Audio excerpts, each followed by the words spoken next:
What's up, everyone? Nick from Comic Culture here. It's time for Nick at Night, my weekly comic book review show. Full disclosure, not feeling that great, so we're going to blast through these books, but let me know down below what your favorite books of the week were. But let's kick things off over in DC with Absolute Wonder Woman issue number 20. Now, Veronica Cale is playing a big role in this particular issue.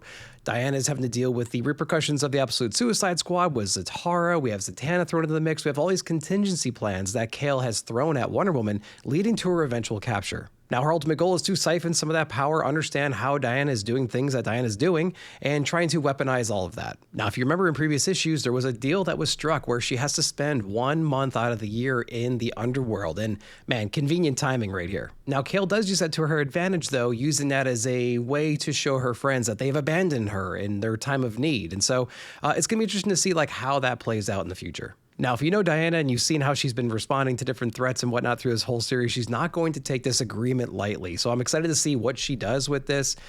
Is she going to try to bend the rules and try to go back up into the mortal plane? That's going to be really exciting to see. This series is full of excitement. It's full of energy.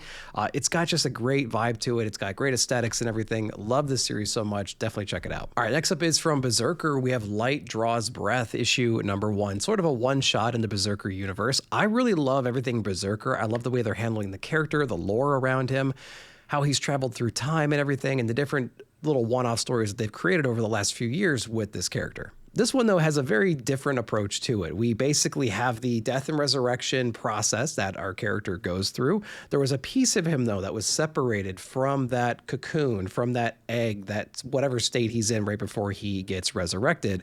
That separate piece of him gets tampered by some witchcraft and by the occult and whatnot. It actually grows up as a separate version of Berserker himself, like a little mini-me, so to speak. This mini-me goes around the world trying to find its host or its parent, so to speak, trying to reunite and reacquaint itself with that. There's this longing or drawing or connection between these two beings, and you can see it going across all of timelines. This one particular scientist is hunting down this mini-me version of Berserker through time. He's found ways to enhance himself, prolong his life, to, get back the power that he was trying to draw from this being, which is essentially mortality. So it is a really weird story. It does play into the overall narrative and the whole feel and vibe of Berserker itself, but man, this story came out of nowhere for me. I wasn't quite prepared for this one, but it was still intriguing nonetheless.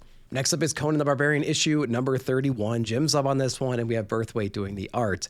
I love the Son of Tooth arc. I really enjoy this character. It's got a lot of great, interesting lore and background behind him. We're using past mystical threats. We're enhancing characters in the Conan world, and we're setting him one-on-one against these foes. This is one of the first times we've seen Conan in this kind of position. He's legitimately scared. He's legitimately out-muscled in this entire encounter. This guy has a Highlander type ability where he can absorb the fighting prowess or whatever, the strength or the vitality of people he's killed in the past, making him a very formidable foe. So we do get to see the panic in Conan's eyes and just the way that he's trying to deal with this situation in this issue. So it puts the reader in a position where we haven't really seen the character in this kind of light before, and it was really interesting. It's 32 pages of nonstop action. It's over the top. It's violent. It's gory. There's lots of drama behind it. So it's a very interesting character. We do get a resolution towards the end. The character's not going to go away anytime soon. It's going to be something that somebody can play with later. Conan's fantastic. If you've been following the channel, you know I'm a big fan of the series. If you haven't jumped into this series yet, I highly recommend doing so. Jump in whenever you want to, but it's cool to go back to the beginning of this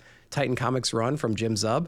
Get some of the trades and jump in on the action. Next up is Corpse Knight issue number 2. Really emotional, great storytelling in the first issue, introducing us to the characters, to the Frankenstein type element behind this father character. He's trying to take care of his daughter, who's basically abandoned in this war-torn France. There's so many threats in this world. It's great to see this mute giant protector taking over that role and just trying to help his daughter out at the same time. So it's very familiar from that point of view. We've seen stories like that before, but it's cool to have this kind of a story in this setting with this kind of aesthetic. That's what makes it unique. We further understand the relationship between our father and daughter. We try to find Joan of Arc, who might be more familiar with this kind of situation in general. And so we're trying to figure out where those armies are and trying to elicit their help. But of course, we run into a lot of local trouble. There's a lot of forbidden forest. There's monsters out in the woods and wilderness. We're trying to combat all of that stuff. So we introduce some more characters in this issue while also expanding our relationship between our zombie father, essentially, and the daughter. 2 issues in, I can see that this would be a great trade read, to be honest with you. There is some great substance issue to issue, but man, sitting down and reading the first issue and second issue back to back, seeing how the second issue finished and just anticipating how the flow of the series will go, I think a trade read is probably the best way to consume this one.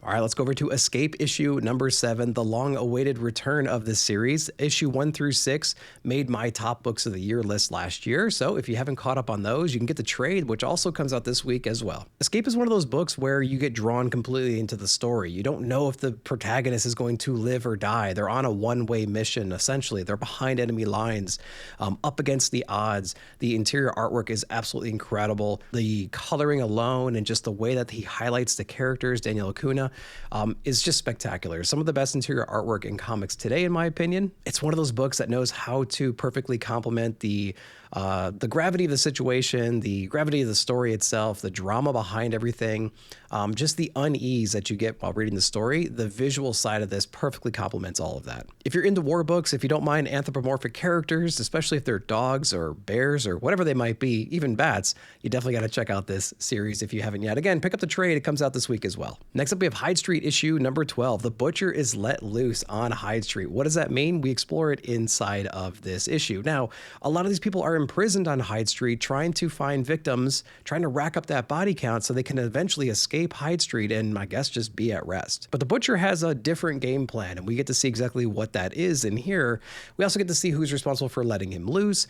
We have a lot of old characters from past Hyde Street books being pulled back into here, and we get to see the relationships really be put to the test throughout this issue. Now, the Butcher of Hyde Street is very interesting. We've been slowly building up to who this person is, but his true intentions and like what he's actually doing right now is on full display in this issue, and I did not see that coming.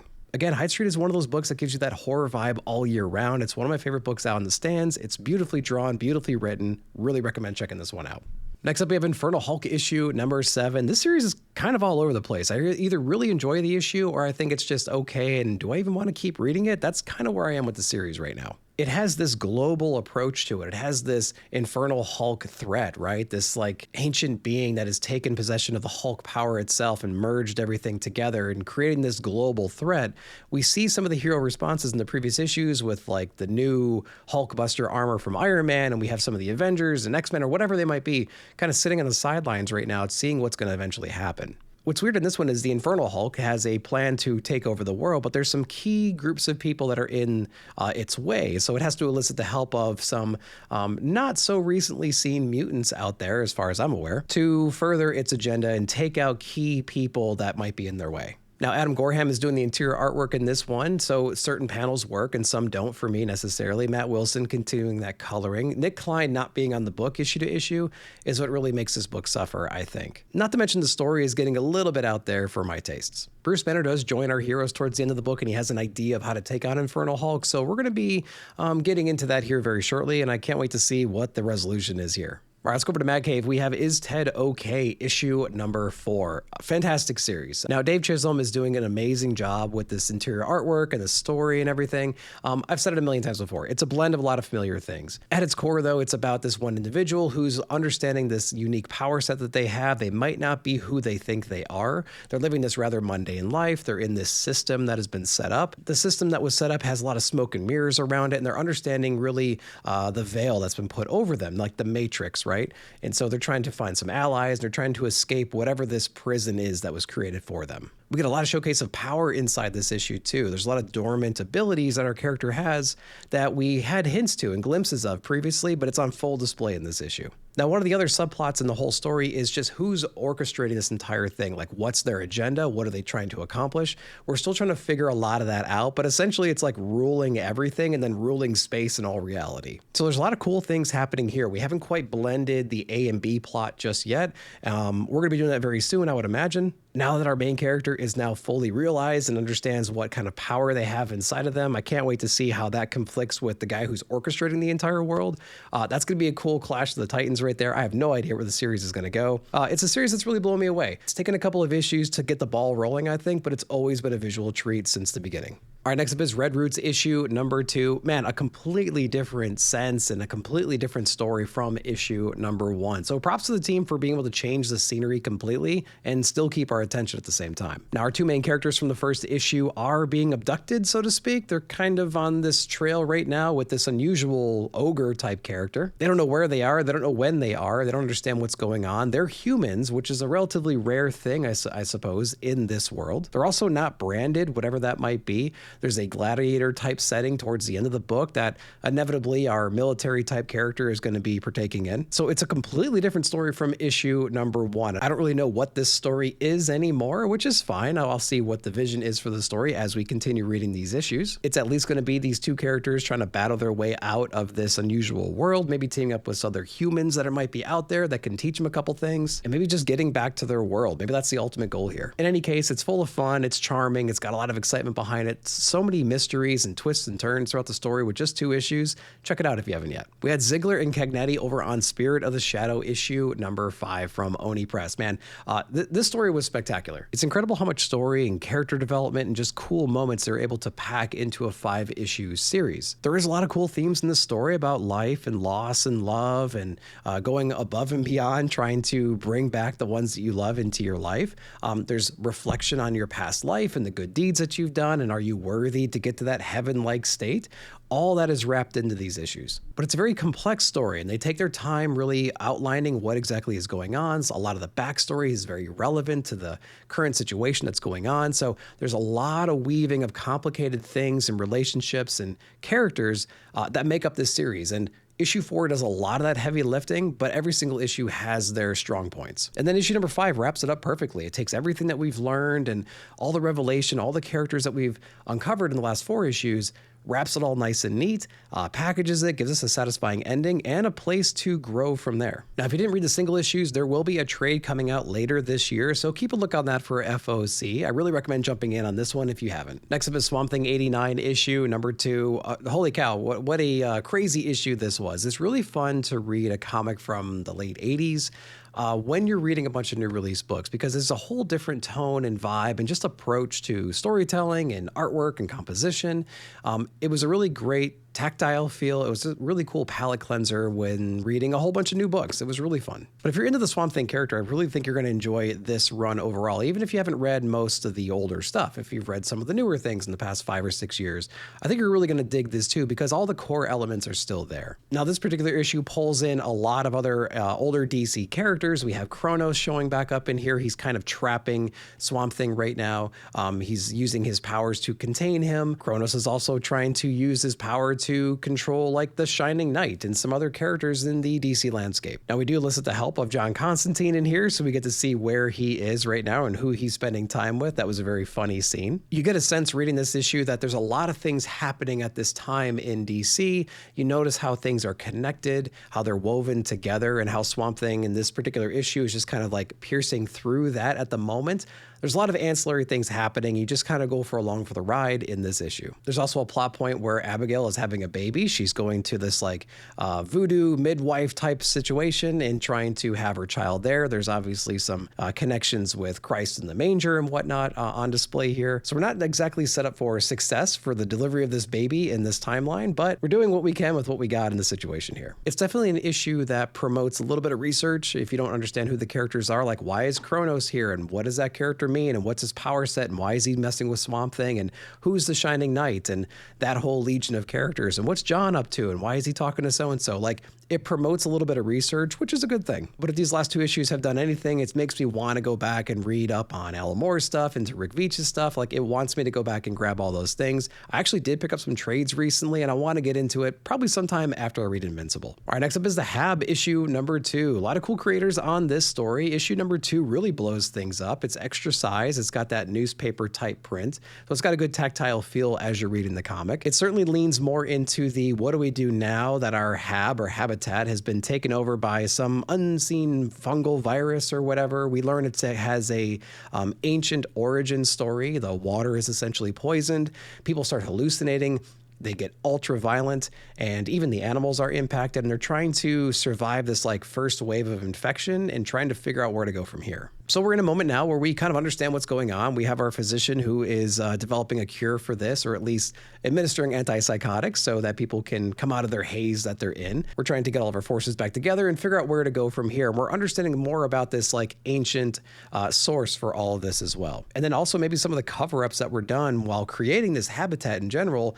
We knew it was there, we messed with it, we shouldn't have, and now we're facing the consequences of it. With all that said, it is a book that I could take or leave, to be honest with you. I am having a good time with it. I'm glad that I read issue number 2, so when I get issue number 3, I'll be checking that one out and seeing where the story goes from there. All right, next up is The Peril, a brutal, dark, and Ezra K. mystery. We have issue number 4 coming out this week. Now, Condon and Phillips are doing a fantastic job with the world building and the character design. It is a crime noir type story. It has an Indiana Jones vibe to it. The first issue really set the stage for what's going to be going on. The second and third, I felt like we're a little bit of a step back, still very intriguing and interesting, but I wanted a little bit more progression in the supernatural element of this whole series. Issue number 4 does a great job of reorienting us to what is actually going on in the story. We revisit the mystical elements of this anvil that was discovered. We have our antagonists that are trying to tap into that power. They have these mechanical humans that they've developed as well. They're building influence and they're building their army on American soil. That's the part of the story I'm really interested in. Like, I can get a crime noir, old girlfriend at the bar coming back into our life story anywhere, right? I can read any criminal book and get that, but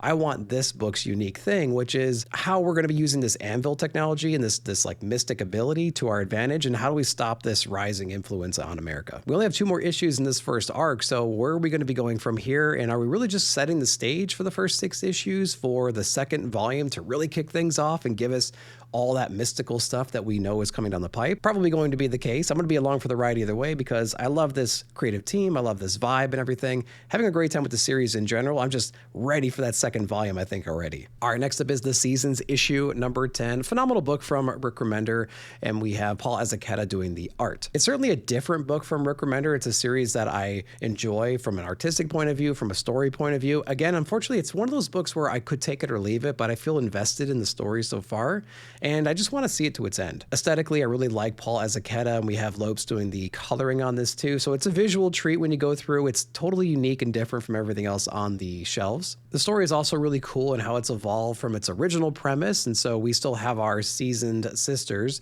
trying to combat this evil that basically grants all of your wishes, plays into your vanity, and it really possesses you and kind of brainwashes you at the same time. So our sisters are trying to break the spell for one of their sisters right now, and we're somewhat successful, but we also backtrack a little bit in this issue. The issue really kind of puts us back at square one, and so we're going to have to rely on sisters that weren't necessarily reliable in the past to help us out of this now. Or hell, maybe it'll be the power of love that prevails at the end of the day. Who exactly knows where the story is going to go from now, but it's a fun book. It's an aesthetically pleasing book at the same time. It would make a great trade read. So if you haven't yet, I recommend going back and picking some of those up and just giving it a shot. Then lastly, we have Zatanna issue number 2. Jamal Campbell doing the writing and the art on this. He's got a great sense of the character and how magic looks and feels and how it the composition should play into the entire aesthetic of just magic users in general. So from a visual point of view, I think the book is fantastic. Unfortunately, a lot of the things I didn't like about the first volume from a story point of view, just a character interaction, story, progression point of view, is pulled forward into volume number 2, although it looks great still. One of the most annoying things about the book is we have this understanding that Zatanna is now essentially the Sorcerer Supreme in the DC universe, and they take every opportunity to remind you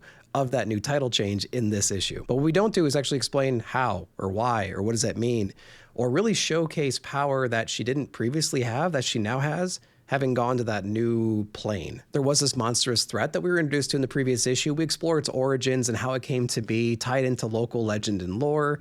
And so that was really interesting how they developed that, weave that all together. Now we also have this new competing like department of like mystical affairs or whatever that is also trying to tap into this energy, trying to wedge themselves into basically Zatanna and her crew's business. And they do so very much so inside this issue. They're way too careless in how they execute on their missions. They don't really care if Zatanna lives or dies. They just want to assume whatever power and control they can with whatever these mystical forces are. It's actually really frustrating to see it unfold inside this issue because basically we're taking care of business and at the 11th hour, somebody comes in and screws everything up. Now, reading the solicitations, we're not going to get the origin story for how she became the Prime Magus, I think it's called, until issue number 4. So we're going to be dealing with the repercussions of this issue. She was injured. She's down and out at the end of this issue here. Issue 3 will be our recovery issue. Issue 4 will be our backstory, I suppose, issue to give us that context we need for what what this new title even means. What I really hope we see is a new enhancement of power set, right? Like if she basically retains all the same power and the influence and the abilities that she previously had, then what's this new title all about? It's supposed to be something grand and insane. So far, I haven't seen it. Zatanna is one of those characters I want to stay up to date on because I think it's such a cool part of the universe that we don't typically get to explore. All right, that's it for the reviews. Let's go over into the League of Comic Geeks now and see what I'm interested in for next week. We're going to kick it off in the first row. Very small week, to be honest with you. We have Batman issue number 10, interested in that one. We got Poison Ivy number 45. That's been a phenomenal series. We have Rook Exodus number 10. Excited for that team to come back. We have the Ice Cream Man team on Dead Man issue number 1. That's going to be a phenomenal book. I really look forward to that one. We have Supergirl Survive number 1. Great creative team on this one too. The same team that did Godzilla Escape the Dead Zone and some other books. Great premise, fantastic cover. Really excited for that series. We have Comics the Magazine number 4 with Supergirl and Lobo featured on the cover. I don't think I'm getting much else over here. We're getting Ghost Machine official guidebook, of course. We have book number 3. We have Zach Kaplan over on Only the Savage Are Left issue number 1. And I think that actually might be it for this week. Oh, we actually have Junk Punch issue number 1 from Mad Cave because that's an insane title. That's an insane premise. We're going to check this one out because it's a short week. Why not? All right, guys, that's your sneak peek as to what I'm picking up next week. I hope you enjoyed that. Let me know what you're grabbing as well. Then as a reminder, we have a discount code over at cadetstoys.com, Comic Culture. You can save 10% at checkout. You can use that towards books that are available right now. You can also sign up for an account, go to Manage Comics, and plan your whole final order cutoff well in advance and use that code at checkout. But as always, thank you so much for watching. Like, subscribe, share, hit that bell notification to be alerted whenever I put out new videos. Thank you so much for watching. We'll see you in the comments.